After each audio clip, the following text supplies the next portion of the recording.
Un tacón de diseñador dejó una huella en el mármol que, por un instante, fue la única cosa que todos en la sala pudieron ver. El ruido del cristal que tintineó en las copas, el murmullo de un vestido que se agarra al cuerpo como una segunda piel, el chasquido de una cámara que intenta inmortalizar una perfección pensada para no ser quebrada.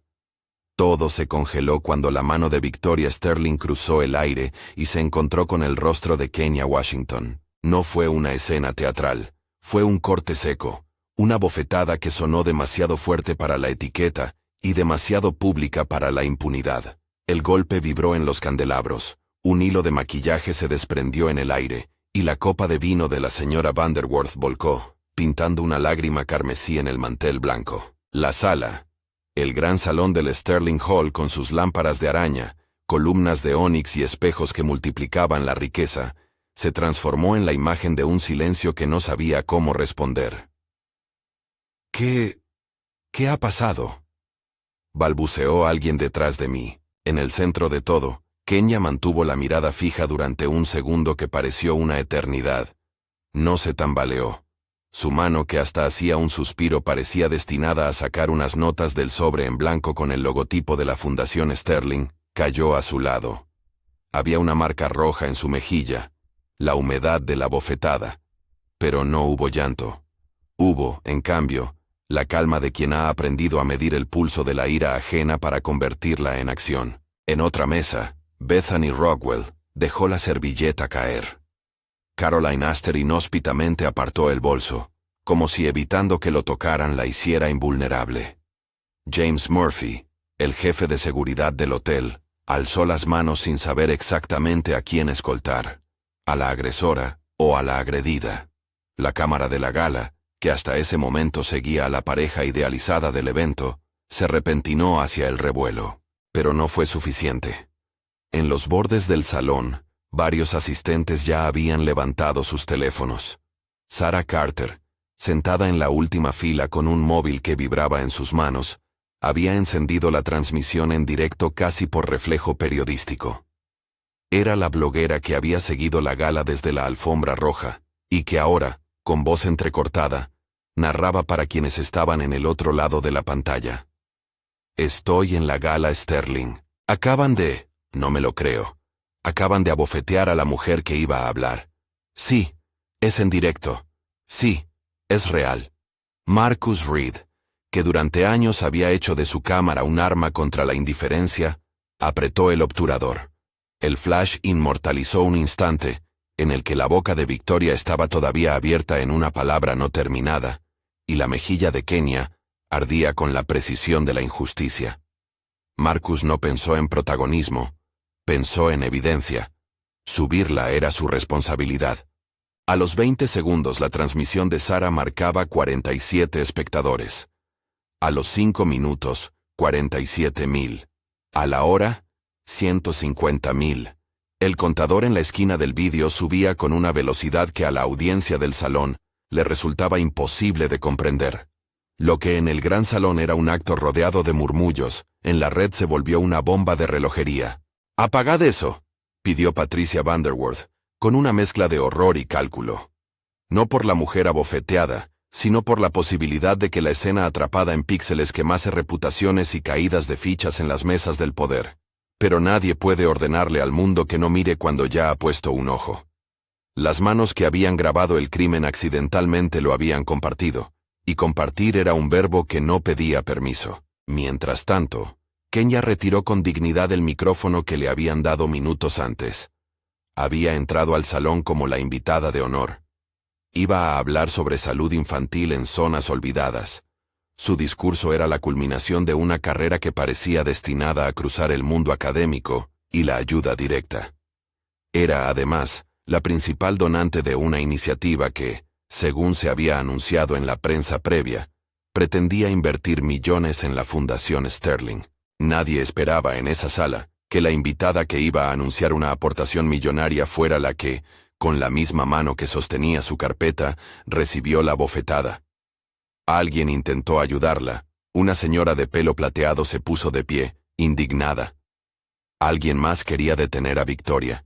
Victoria, con el rostro inflamado por la soberbia, Retrocedió como si la bofetada hubiese sido la culminación de un acto de corrección que no necesitaba justificación. En la transmisión de Sara, se escuchó a un espectador comentar: «Es racismo. Esto es racismo». Y como si la narración necesitara un látigo para despertarlos, la frase se expandió como incendio. No por el término en sí, sino porque quienes la pronunciaban empezaron a identificarse en la conversación pública. Voces que antes callaban ahora decían lo que estaban viendo. «No puedes», murmuró alguien. «No puedes tocarla». Ella empezó. Balbuceó otra, la versión que siempre busca excusas. Marcus, con las manos temblorosas de quien ha visto suficientes injusticias como para aprender a contener el temblor, tiró varias fotos más. Una captura a la fotografía enmarcada que adornaba una mesa. Una imagen en blanco y negro de Victoria de niña, tomada en un hospital pequeño, en la que una enfermera sostiene a la bebé con una mezcla de cansancio y ternura. Marcus sabía lo que encontraría al mirar la placa del reverso. Titubeó, luego tomó la cámara y enfocó. En la fotografía, apenas visible, la dedicatoria decía: «Para B. Con gratitud. Dr. K. Washington». Subiría esa imagen. Si la sala podía fingir desconocimiento, la red no lo haría. En la pantalla del streaming, alguien ya había hecho zoom en esa foto. Los comentarios explotaron. ¿Es esa Kenya? ¿La doctora? ¿La salvó cuando era niña? Preguntas que empezaron a tejer otro hilo en la historia. La relación que nadie en la gala conocía. La deuda oculta que la fortuna nunca había catalogado. La seguridad intentó separar a Victoria. Sus amigas la rodearon como si la protegieran de una cólera inesperada. En realidad, la protegían de las consecuencias. William Sterling, el patriarca cuyo apellido adornaba la gala, era una sombra que flotaba en las invitaciones y cuyo rostro apenas se dejaba ver en algunos fondos de noticias sobre filantropía. Nadie imaginó que la sombra se iba a materializar en la entrada del salón, pero la sombra apareció. No entró por la puerta de honor. William no necesitó eso. Llegó por la puerta lateral, con el gesto de alguien que había suspendido una cena privada para atender un problema que en su mundo debía resolverse sin estridencias. Su figura oscureció la alfombra bordada. En su mano, un sobre que podía contener desde otra donación hasta una disculpa preparada. En su mirada, algo que no era ni ira ni sorpresa. Una expectación fría. La transmisión se detuvo por un segundo cuando su valet le pasó el teléfono con las notificaciones. William leyó y no parpadeó. La sala entera pudo sentir, como una variación en el aire, la llegada de un huracán perfectamente vestido. Había en él una especie de poder que había aprendido a construir muros alrededor de las consecuencias. Imperios que se administran con abogados, reputación y silencios comprados en los rincones dorados. «Padre», dijo Victoria inmediatamente, «no hace falta que se implique». La voz de Victoria era el susurro de quien pretende gestionar el daño antes de que llegue a tocar las cuentas bancarias. No había arrepentimiento real en su tono, solo una expectativa de que la sola presencia del apellido detendría cualquier intento de escándalo. Pero William ya no sonreía. Su mirada se posó en Kenya, y por un instante, la memoria le pegó un tirón. No la reconoció por la herida. La reconoció por una fotografía guardada en un cajón que había olvidado hace años, aquella imagen de una cuna en un hospital de pueblo que su mujer le había mostrado una noche en que no acertaban si la pequeña Victoria sería fuerte. William se quedó inmóvil. La sala se alineó con él, como si la gravedad que añadía su presencia hubiese inclinado todos los pensamientos hacia un único punto. La posibilidad de que esa mujer que acababan de humillar fuera algo más que una donante anónima. Fue Marcus el que, sin pensarlo, cargó la foto a su cámara y la proyectó en vivo en su perfil. La imagen de la niña Victoria en brazos de la doctora, con una dedicatoria manuscrita, apareció en las pantallas. Los comentarios en la transmisión cambiaron de indignación a sorpresa. La narrativa se reescribía en directo. Ya no era solo una bofetada, sino un acto con capas de ironía, que quemaban a quienes se creían a salvo detrás de sus servilletas. Kenya, todavía con la mejilla enrojecida, alzó la voz con calma, como quien va dando forma a una propuesta premeditada. No habló para provocar espectáculo. Habló para definir términos. No vine aquí a ser objeto de un ataque. Vine a hablar de niños que no tienen quien los salve. Vine a anunciar una donación condicionada. Hizo una pausa breve. Pero si este es el modo en que la Fundación Sterling elige responder a la gente que intenta ayudar, entonces hay que replantear las condiciones de esa ayuda. Era la primera vez que la palabra condicionada atravesaba el salón. Los silencios cambiaron de dueño. Ya no eran silencios del temor, sino signos de cálculo. En la transmisión, una línea de texto apareció. Kenya Washington, pediatra, cirujana, directora del programa neonatal del St. Augustine, donante principal de la iniciativa Futuro Infantil. El recuento de su biografía era un golpe más. No era una mendiga de la filantropía. Era una profesional con credenciales, con autoridad, con un pasado que, al hurgar, mostraba que la mano que había salvado a Victoria una vez era la misma que ahora sostenía la carpeta con la que pretendía transformar la fundación. ¿Estás segura?, preguntó William, pero no era una pregunta. Era la primera ficha que caía sobre la mesa de un juego que no había querido jugar. Sí, contestó Kenya. Estoy más que segura. El primer clúster de periodistas que cubrían el evento se abalanzó. Los micrófonos formaron una lluvia sonora sobre la escena, pero su pregunta principal ya no era ¿qué pasó?, sino ¿qué hará la Fundación Sterling? Los presentes empezaron a recordar contratos, compromisos, cláusulas. David Kim, el blogger financiero que a menudo analiza movimientos de capital en fundaciones, ya había empezado a tipear en su cuenta. Implica que, si la fundación no acepta, la donación se retira y se abre un escrutinio federal. Las palabras no estaban frías. Eran una advertencia que en el mundo de los grandes fondos significaba auditorías, revisiones y escisiones de confianza. Victoria intentó, torpemente, tomar la iniciativa. Esto ha sido un malentendido, dijo, con la voz quebrada por la sensación de haber sido descubierta. No pretendía, pero nadie quiso oír su explicación. La cámara no olvida. La evidencia acumulada no perdona la coartada fácil. En el teléfono de Sara, la cantidad de compartidos había escalado a decenas de miles. En la cuenta de Marcus, la foto ya empezaba a recibir órdenes de fotoperiodismo. Necesitamos la evidencia completa. Kenya dejó que los segundos corrieran como si fueran pequeños juicios. Primero, enumeró la conexión que la unía a la familia Sterling de forma neutral, sin melodrama. Hace 19 años atendía a una niña con una sepsis que no superó. Nadie creía que sobreviviría. Esa niña era Victoria Sterling. Me llamaron porque no había otro neonatólogo disponible. Hicimos lo que se tenía que hacer. Ella sobrevivió. Sus palabras, precisas como una tarjeta de reporte médico, removieron la sala. Nadie dijo, gracias. Nadie dijo, estamos en deuda. Nadie, hasta entonces, había pensado que una vida salvada pudiera convertirse en un recurso moral que exija cuentas. No busco venganza, añadió Kenya, con una voz que no titubeó.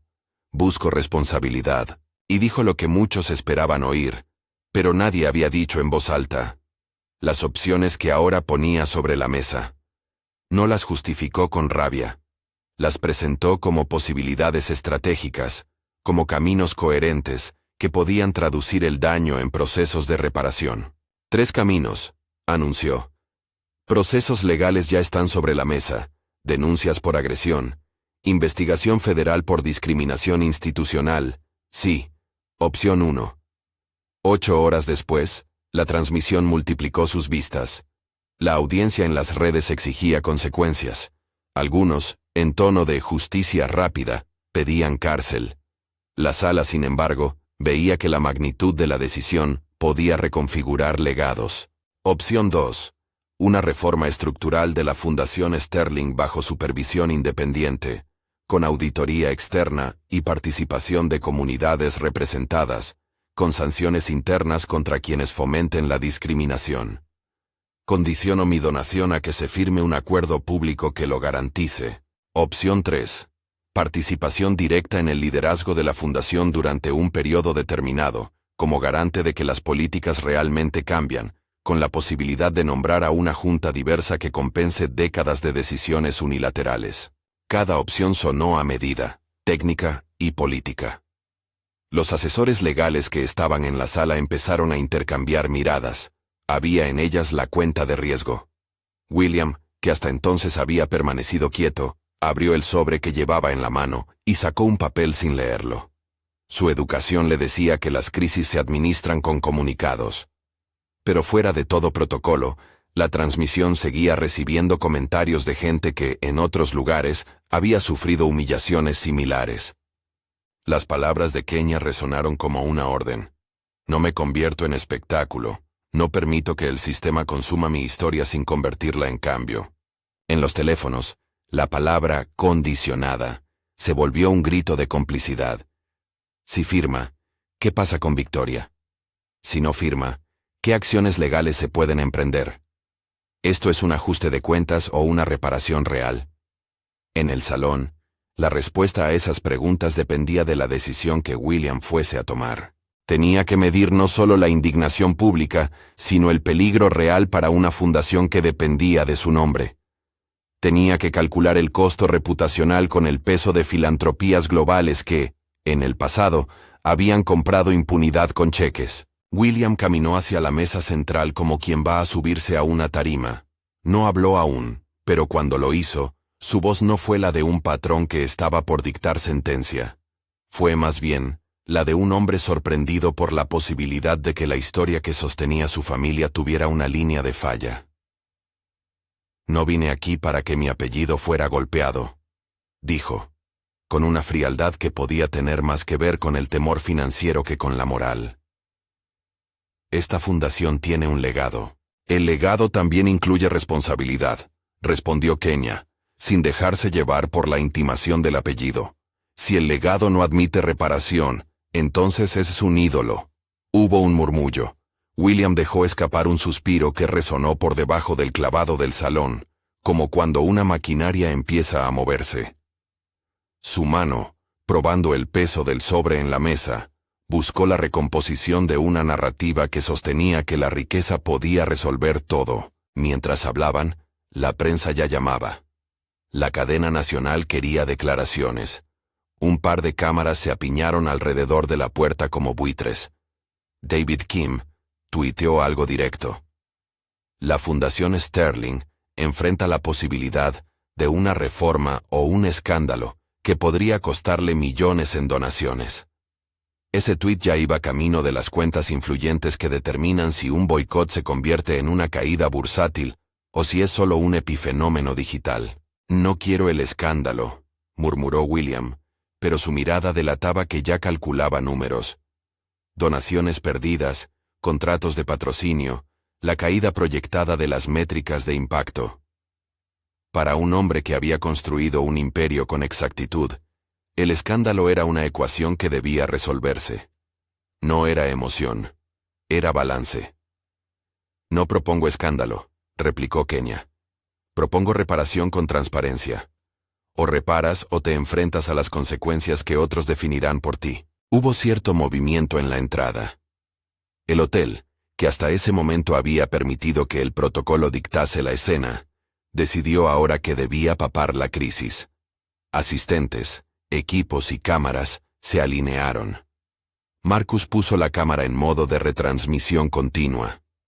Sara, con voz ahora neutra pese al temblor, dijo a sus espectadores: esto podría cambiar la forma en que las grandes donaciones se negocian cuando hay injusticias de por medio.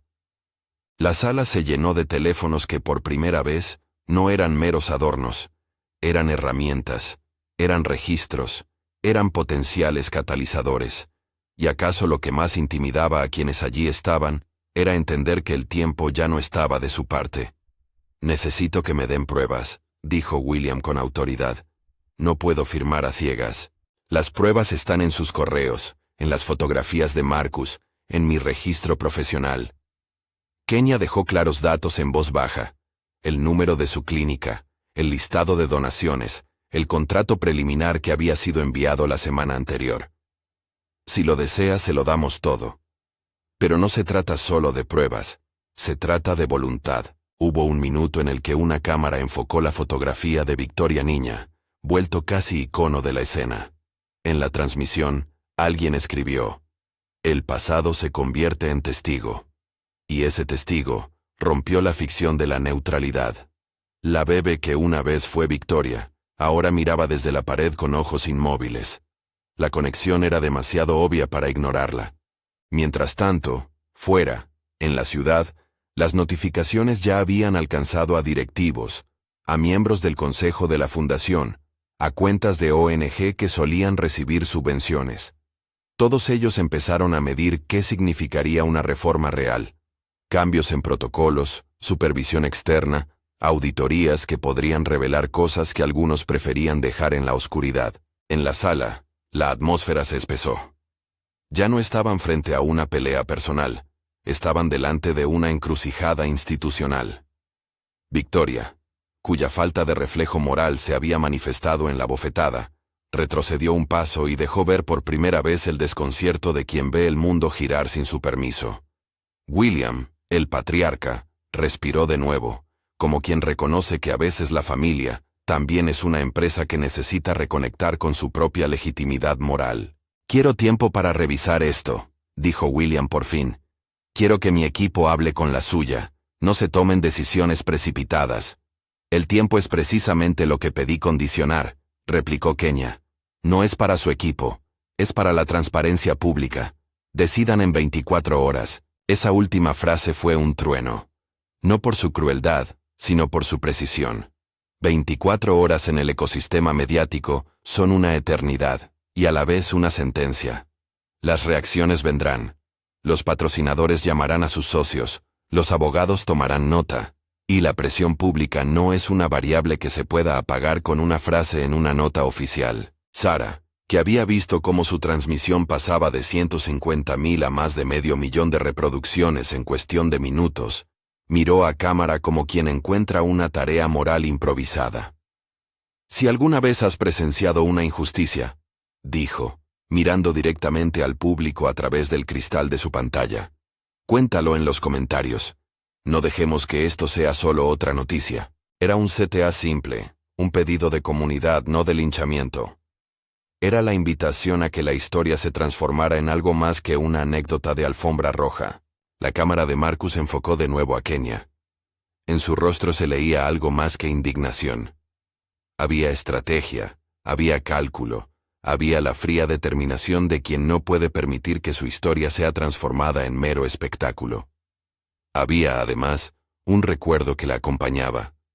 La noche en que había sostenido a una niña febril en un hospital saturado, la madre al borde del colapso, la máquina que marcaba ritmo con un pitido obstinado. Había también la sensación persistente de que la vida de esa niña alguna vez había pasado por sus manos y que ahora la misma vida era un argumento que la obligaba a exigir algo mayor que una disculpa de etiqueta. En el salón, William dejó escapar otra vez la mirada hacia su hija. Victoria, con la boca apretada, comprendió que su gesto no quedaría impune. Su posición, tan sostenida hasta ahora por privilegios y redes, empezaba a tambalear. No por culpa de un acto aislado, sino por la posibilidad de que ese acto encendiera una demanda de estructuras, de cambios, de supervisión que terminarían por tocar lo más sensible de su mundo. Cuando el reloj marcó las 22:14 en el panel dorado del salón, la gala, que había nacido para celebrar filantropía, se convirtió en el epicentro de una decisión que podría rediseñar quiénes tienen voz dentro de las grandes carteras de ayuda. La transmisión siguió, y con ella, las cuentas que antes se limitaban a la opulencia comenzaron a mirar con nervio el fondo de sus cuentas. Fue en ese punto en que la puerta lateral del salón se abrió ligeramente, y un hombre, perfectamente vestido, entró con paso contenido. Su presencia reconfiguró la geometría del lugar. No era una entrada de efecto, era la aparición de un poder que, hasta entonces, se había movido en despachos con luz tenue y empleados que convertían la voluntad en hojas de cálculo. William se detuvo junto a la mesa central, Miró a su hija, a Kenya, a la foto proyectada en el teléfono de Marcus, y sostuvo por un instante el silencio como si fuese una decisión.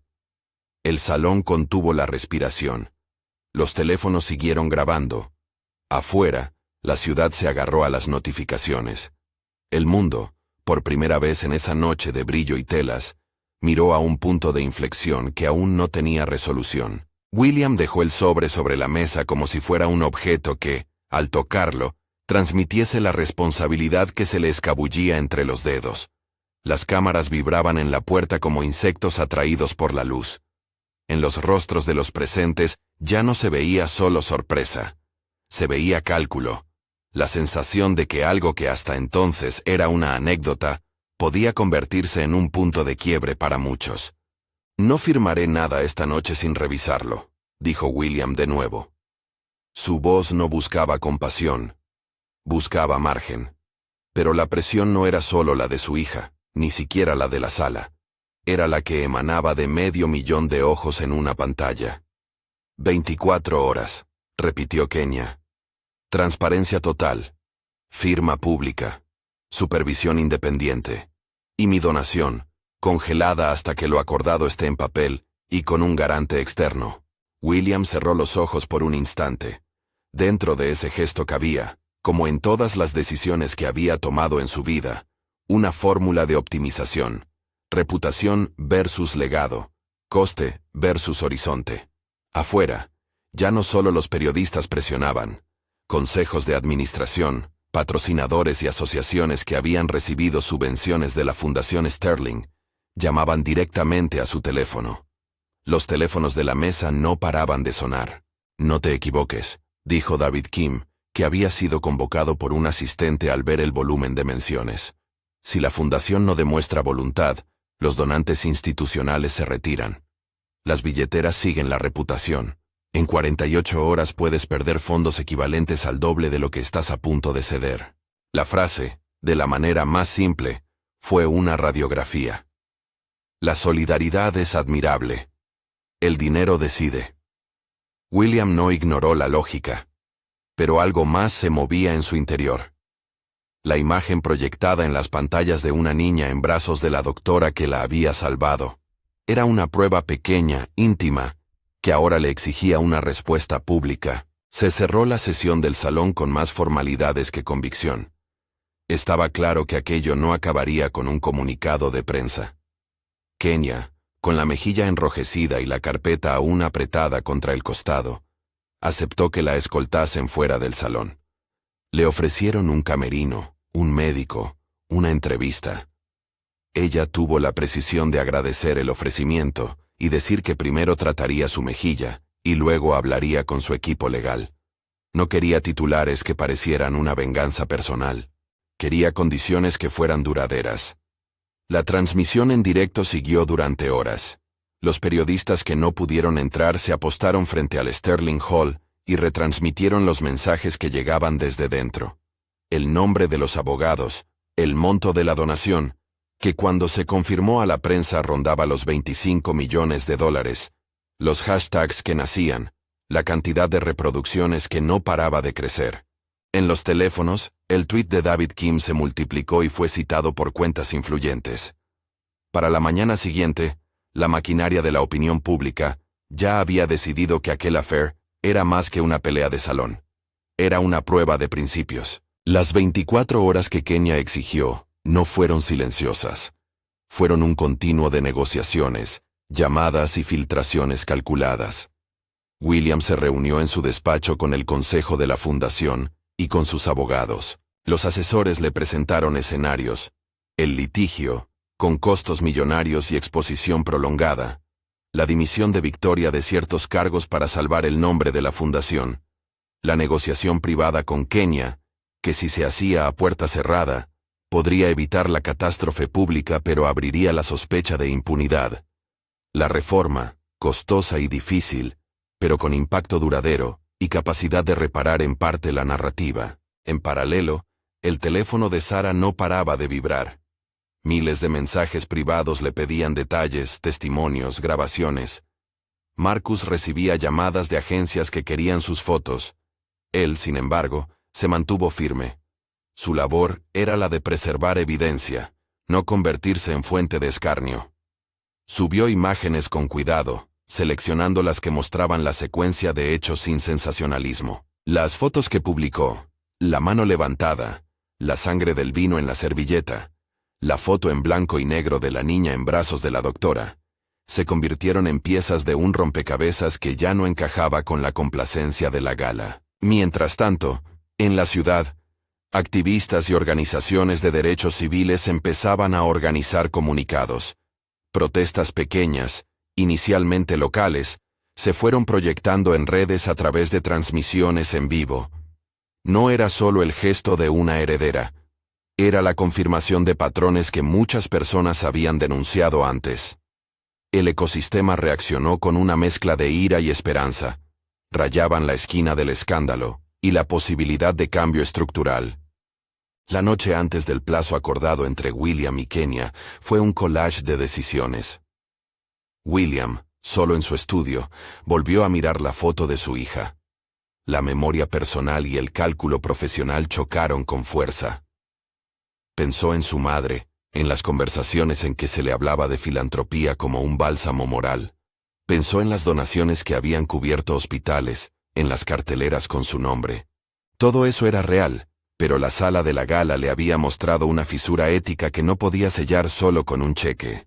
Cuando amaneció, su decisión ya no era solo un ejercicio contable. A la mañana siguiente, el Sterling Hall amaneció con un corrillo de periodistas que esperaban la rueda de prensa prevista para las 10. William subió al escenario flanqueado por su equipo legal. Kenia llegó acompañada por su abogada y por un grupo de representantes de organizaciones comunitarias que ella había invitado como muestra de su compromiso por la transparencia. Los minutos previos fueron una tensión contenida. Marcus estuvo allí, pero se mantuvo atrás, como si su cámara fuera una extensión de la sala que no necesitaba protagonismo. Sara conectó en directo de nuevo, pidiendo a la audiencia calma y comprobando que las declaraciones se produjeran en un marco de responsabilidad. William habló primero.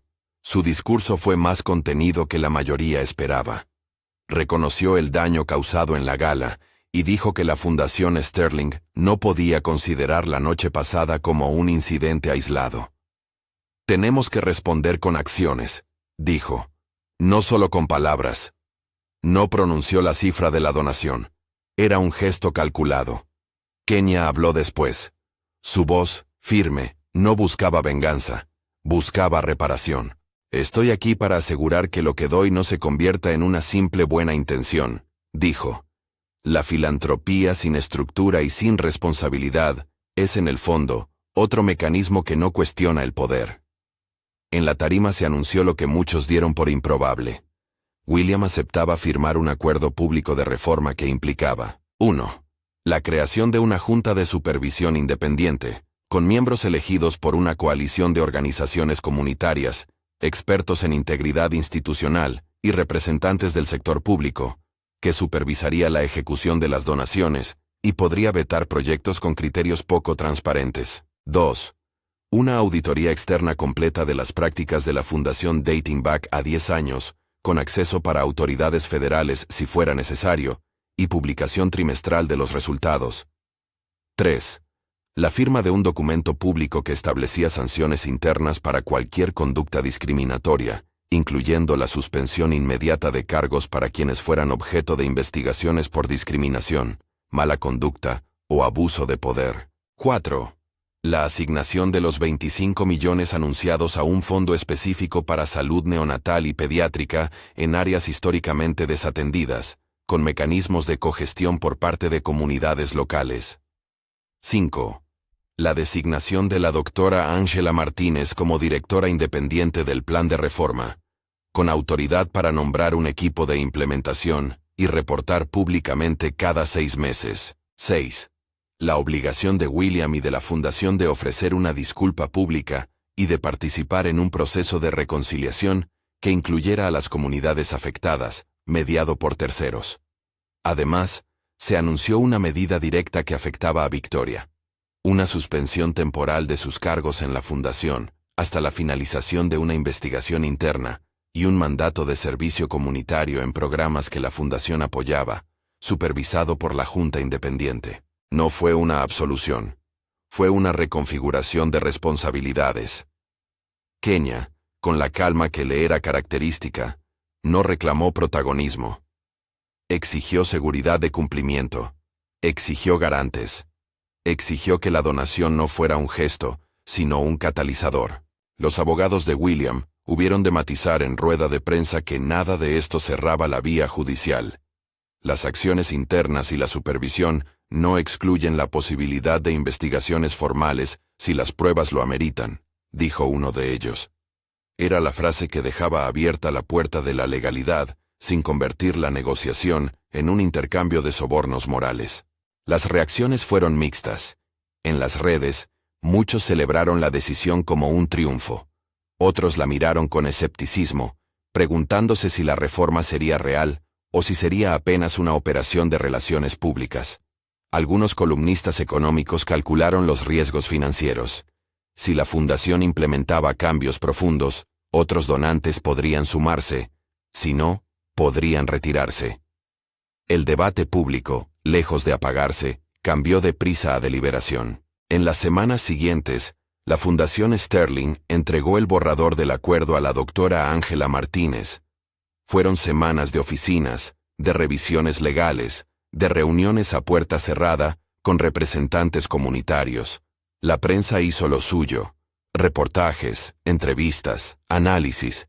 Para algunos, la presencia de Kenia en la mesa de discusión fue una novedad que rompía con la costumbre de la filantropía manejada por manos de élite. Para otros, era la semilla de una nueva forma de vigilación ciudadana. El donante que, lejos de ceder su capital a quienes siempre deciden, exige gobernanza y rendición. William firmó el acuerdo en una ceremonia sin fuegos artificiales, un documento de 56 páginas que recogía compromisos y calendarios. Marcus fue el encargado de tomar la foto oficial. No la típica imagen de apretón de manos, sino un encuadre que buscaba mostrar a Kenia entre representantes de ONG, a la doctora Martínez con un plan de trabajo en la mano, y a William mirando con la gravedad de quien sabe que su permiso de operar social se ha convertido en vigilancia pública. Para Victoria, el proceso fue humillante y privado. Se le solicitó que diera un paso al costado de varios proyectos y que iniciara un programa de servicio comunitario remunerado como parte de un proceso de rehabilitación. No fue la cárcel, y la posibilidad de cargos quedaba supeditada a lo que las investigaciones posteriores demostraran. Pero sí fue la pérdida de privilegios y de posiciones. Para muchos, no era suficiente. Para otros, era un inicio. En privado, se la vio asistir a sesiones con psicólogos y mediadores. En público, publicó una carta de disculpa que muchos calificaron de fría. Kenia, por su parte, rechazó posar junto a Victoria en la firma pública. No buscaba validaciones superficiales.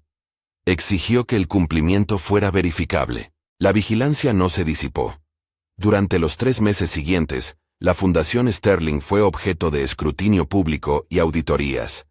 Equipos de la doctora Martínez fueron al terreno, revisaron convenios, chequearon la asignación de fondos pasados, entrevista a beneficiarios.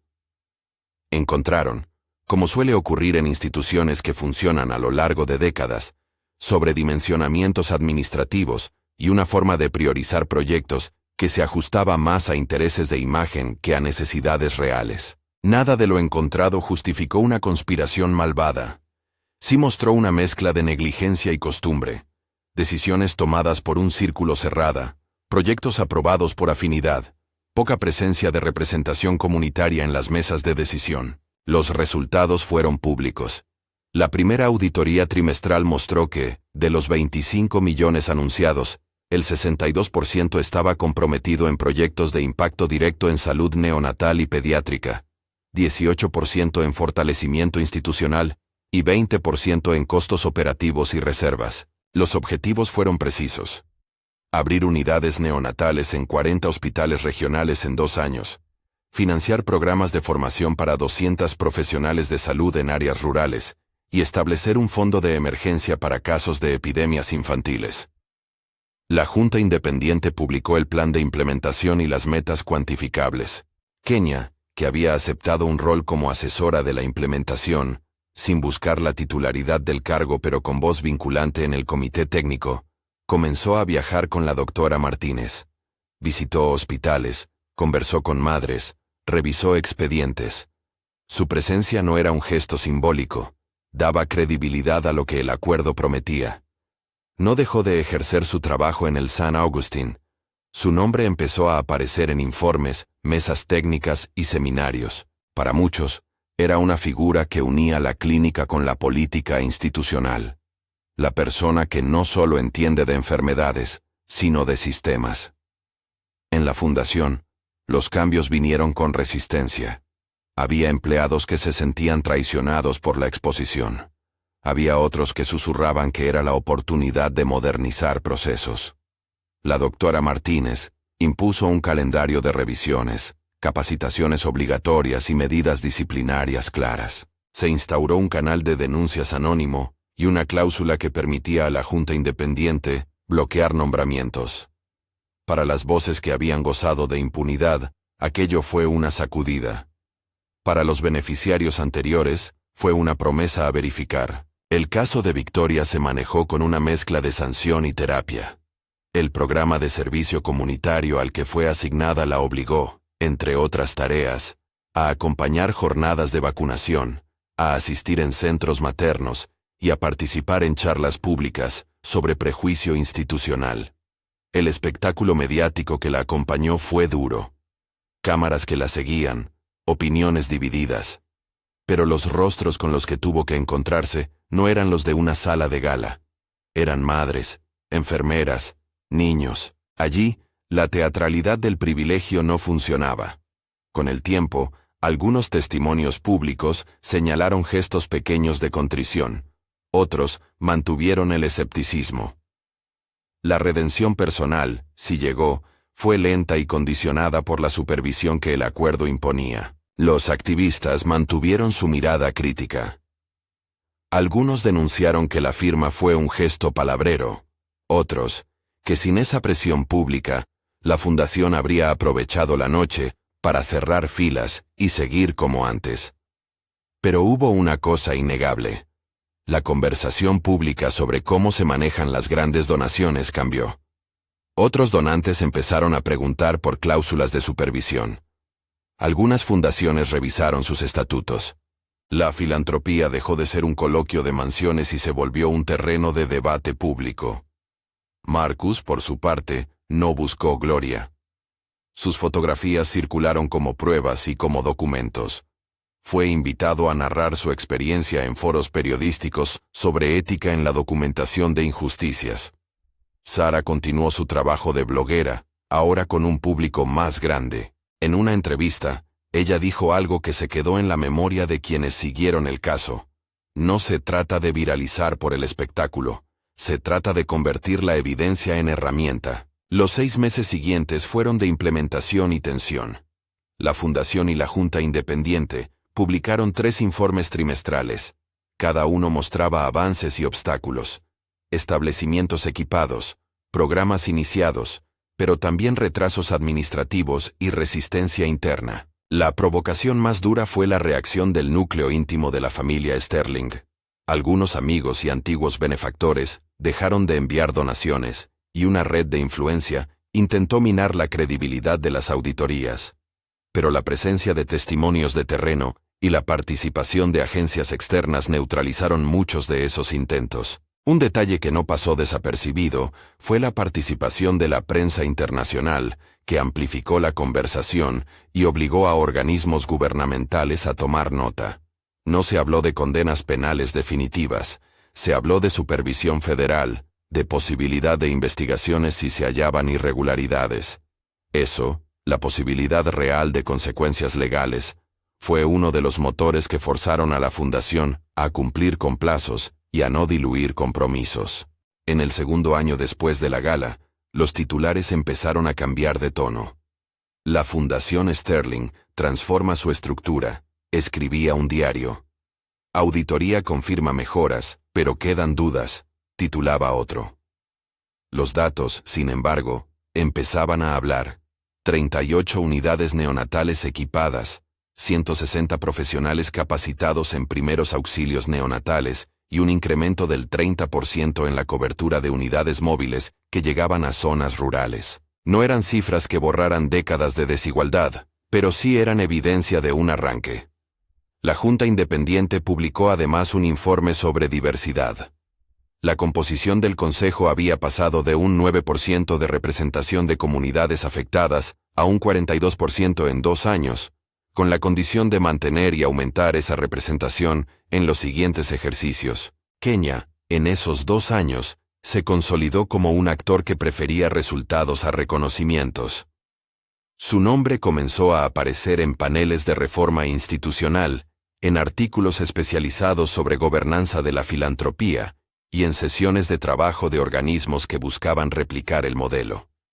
Su decisión de condicionar la donación se interpretó, en muchos círculos, como una lección práctica de cómo convertir una experiencia de daño en una oportunidad de transformación. Daba conferencias, sí, pero también se sentaba a revisar expedientes y a visitar salas de neonatología con la misma entrega con que atendía a un recién nacido. Victoria, por su parte, completó su periodo de servicio comunitario.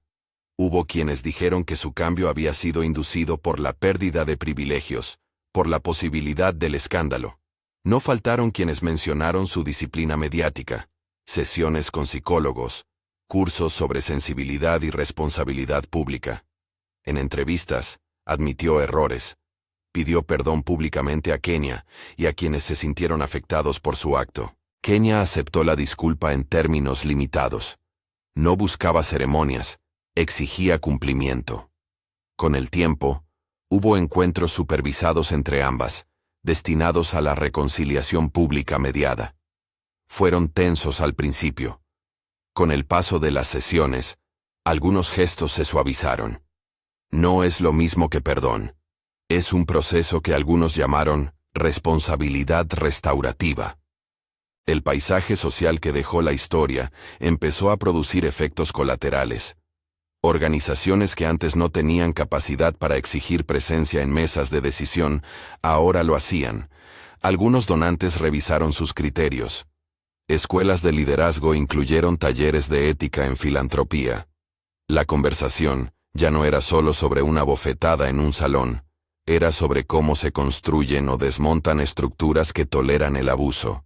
2 años después de aquella noche, un informe de progreso compuesto por la Junta Independiente y presentado en una conferencia pública, arrojó números que no eran perfectos, pero sí sostenibles. El fondo anunciado por Kenia había multiplicado su impacto al combinarse con otras donaciones.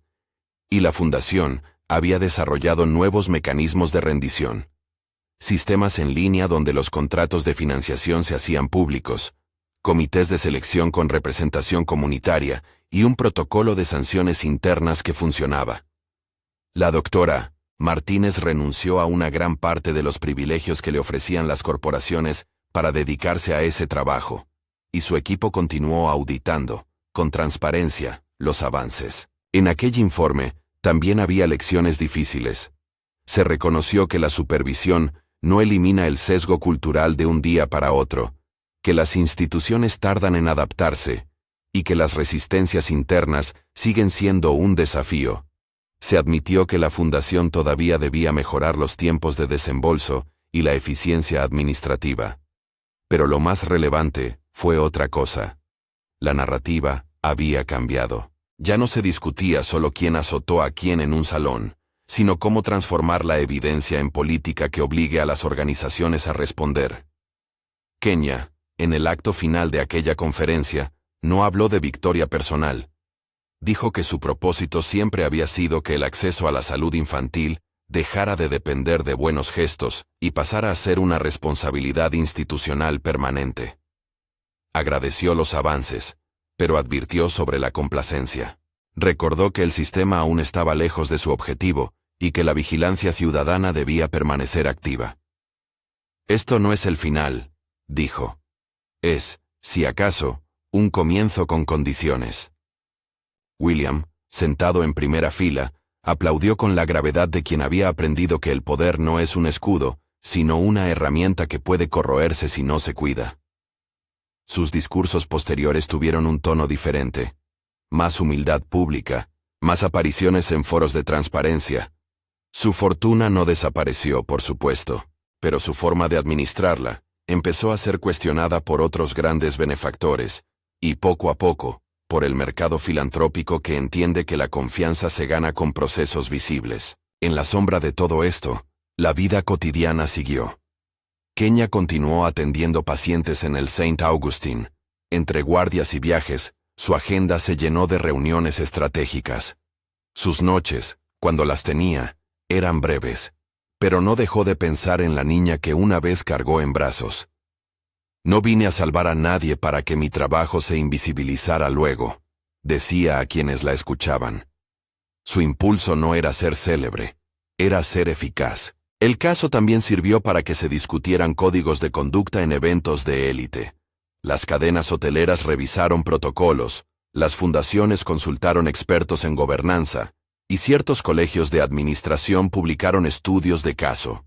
La historia que había comenzado con una bofetada se había convertido en una referencia de cómo la evidencia, la presión mediática y la estrategia pueden combinarse para forzar cambios institucionales. Hubo, claro, quienes nunca vieron la transformación como suficiente. Activistas señalaron que la reforma dependía de la buena voluntad de quienes aún controlaban el acceso al dinero. Académicos recordaron que sin cambios estructurales más profundos, todo podía volver a su lugar. Kenya compartía esas preocupaciones. Sabía que su donación era un catalizador, no una vacuna. En una entrevista final, Marcus dijo algo que condensó el espíritu de todo lo ocurrido. La cámara no cambia el mundo. Lo que cambia el mundo es lo que hacemos con la imagen. Sus palabras resonaron porque señalaron la responsabilidad. La evidencia sin acción se pudre. La acción sin reparación se queda corta. El cierre, 2 años después, no fue un epílogo triunfal ni una absolución moral. Fue la constatación de que una decisión pública, impulsada por la evidencia y sostenida por la presión ciudadana, puede reorientar ruedas que parecían inamovibles. La Fundación Sterling dejó de ser un ícono intocable y pasó a ser una institución con un calendario exigible. Victoria perdió privilegios, cumplió un proceso y apareció en la esfera pública en formas distintas. Algunos la consideraron rehabilitada, otros insistieron en vigilancia. William perdió parte del confort de la impunidad, pero ganó una causa nueva que, quizá, le dio otra manera de verse a sí mismo. Kenya consolidó su liderazgo por méritos técnicos y por su decisión estratégica de condicionar la ayuda a la responsabilidad. En el cierre de la conferencia en la que se presentaron los logros, Kenya miró al auditorio y dijo: no permitamos que el ruido nos devore. Que lo que pase en un móvil, en un salón o en una sala de espera, se traduzca en estructuras que cuiden a quienes no son vistos. Sus palabras no fueron un llamado a la venganza. Fueron una demanda de vigilancia. Una petición para que las instituciones se sujeten a criterios de justicia. El mundo no cambió de la noche a la mañana. Pero algo importante ocurrió. Un gesto de violencia en un salón fue convertido, por la determinación de una profesional y la reacción de una ciudadanía atenta, en una oportunidad de reescribir normas. Y quizá eso sea lo que en definitiva queda. La certeza de que la evidencia, la estrategia y la presión pública pueden construir una rendición de cuentas que, aunque imperfecta y siempre plagada de riesgos, representa una alternativa a la impunidad. Si esta historia te ha resonado, suscríbete y comparte con alguien que crea en la posibilidad de transformar una injusticia en una lección que obligue a las instituciones a cambiar.